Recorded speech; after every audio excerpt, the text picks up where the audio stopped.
Robert Plant, the golden-haired voice of Led Zeppelin, once stood as one of the most iconic figures in rock history.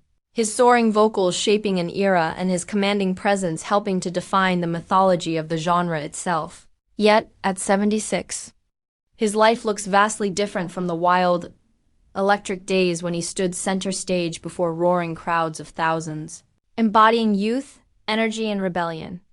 To millions of fans, he will always remain the Golden God, a symbol of untouchable power, but behind the myth now lies a quieter, more fragile reality that some view as bittersweet, even sad, because time, after all, has a way of humbling even the greatest legends.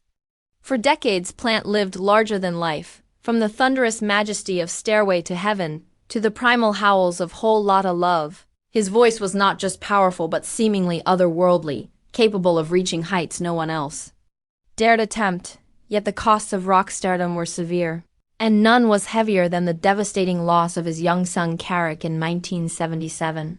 A tragedy that shook him to his core, forcing him to confront pain that no audience, applause, or stage could ever erase, leaving a scar that would forever mark his music and his outlook.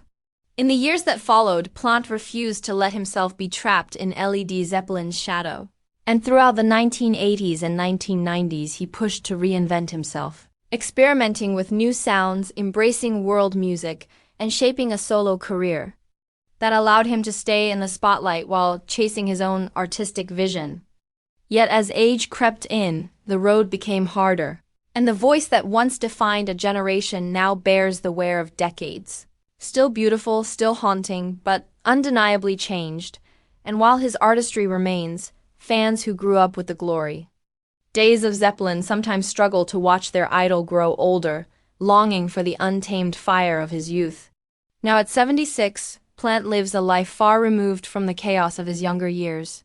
No longer the untouchable figure who commanded stadiums, but a man who seeks privacy, quiet, and reflection.